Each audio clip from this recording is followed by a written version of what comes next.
morning, Amy. Is it your policy to let people move tables and chairs around like this? I tripped and could have really hurt myself there. And, really, isn't it kind of an unspoken rule between us that every Monday morning from 6:45 until 7, that's my table?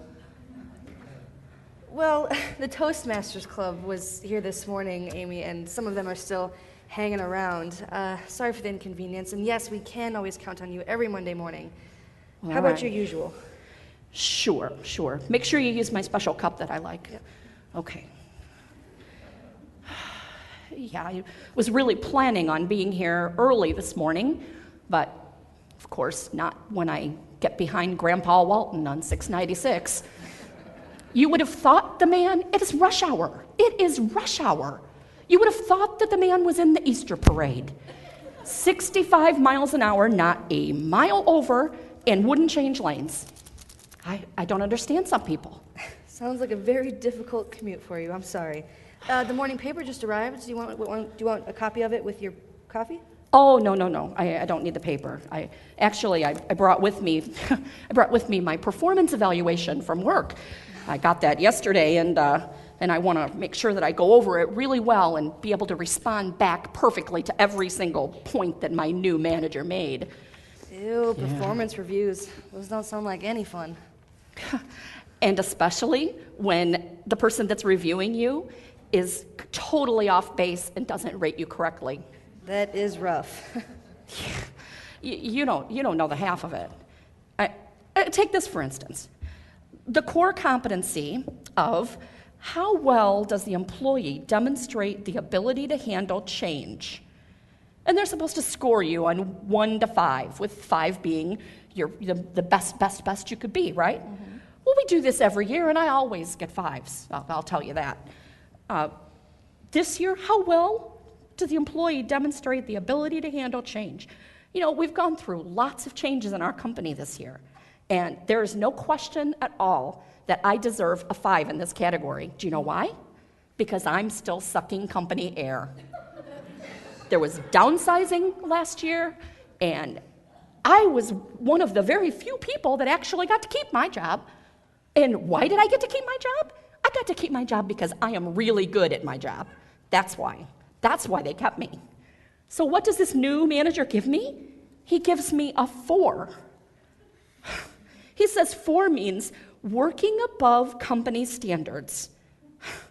I tell you what, I've never had a 4 on anything before. I work really hard for 5s all year long, and I deserve to get a 5, and that's what I expect to get. Wow, it sounds like you're pretty upset about that. Oh, that's nothing. You haven't heard anything yet. Look at this one. Core competency. How well does the employee collaborate and connect with others? Again, they're scoring 1 through 5.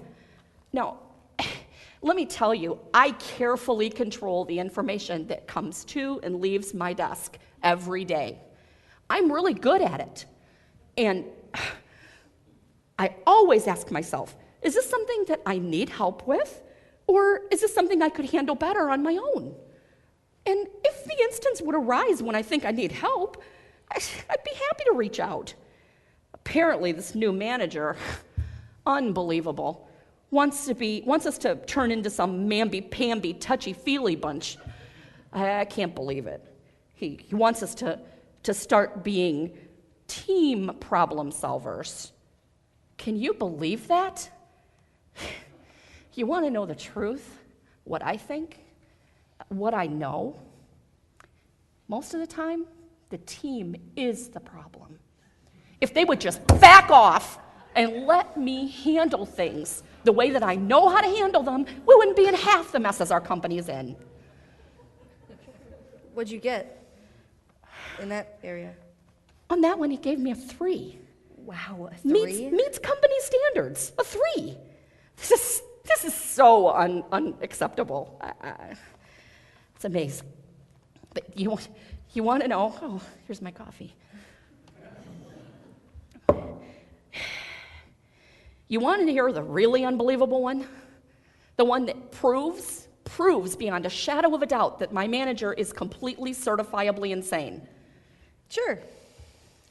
Core competency, integrity, and trust. My score? A 2. Seriously?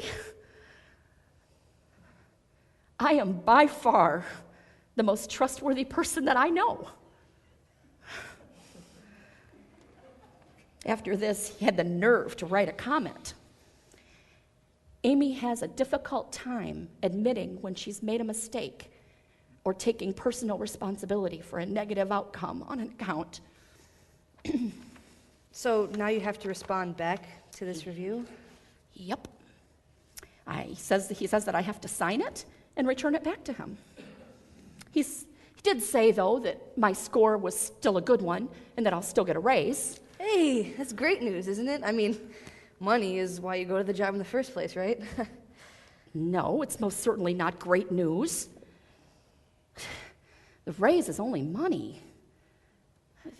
Why this is important is because of what it says about me.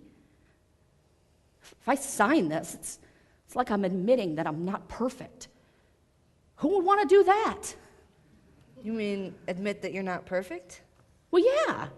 I mean, of course, none of us are really not 100% perfect all the time. I get that. But we don't want to go around listing all of our issues, do we? And our problems for people to look at? I mean, what good would that do? Well, I think, Amy, it's... Oh, look at the time. Woo-hoo, 7 o'clock. Oh, boy, if I don't keep on to my schedule, my whole day's going to be shot. Oh. You know what? Catch me next time on this, okay? Thank you. All right. We're in a hurry here. I've really got to get going, and I appreciate you listening to me here. I'll just see you next Monday, okay? All right, bye. And you know what? If I could just say something really quick. Yeah. Some places have little reserved signs. I wonder if maybe next Monday when I show up at 6:45, you could have a little reserved sign on that table over there for me? Sure, Amy. That no would be problem. great. All right. Really appreciate Yep. it. Good luck. Luck? Who needs luck when you got skills like I do?